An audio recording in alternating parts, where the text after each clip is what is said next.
By the way, there was a wall of skepticism from the media. Like they just like everybody was just like, yeah, this is this is just like dumb. This is not, this is not for regular people at that time.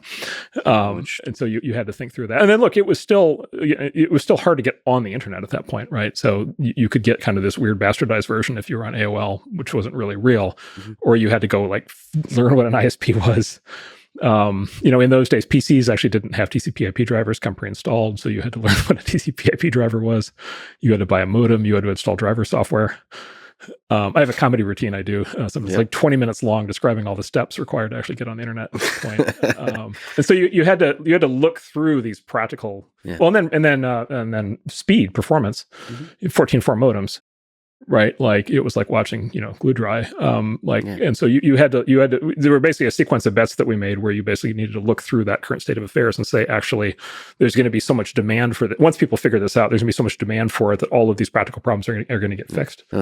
Some people say that the anticipation makes the destination that much more exciting. Do you remember progressive JPEGs? Yeah. Do I? So for kids in the audience, right? For kids in the audience. You used to have to watch an image load like a line at a time, but it turns out there was this thing with JPEGs where you could load basically every fourth. You could load like every fourth line, and then you could sweep back through again. And so you could like render a fuzzy version of the image up front, and then it would like resolve into the detailed one. And that was like a big UI breakthrough because it gave you something to watch.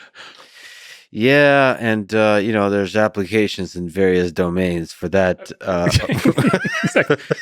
Well, there's a big fight. There was a big fight early on about whether there should be images in the web. And for that reason, for like sexualization. No, not explicitly. That did come up, but it wasn't even that. It was more just like all the serious. The argument went. The purists basically said all the serious information in the world is text.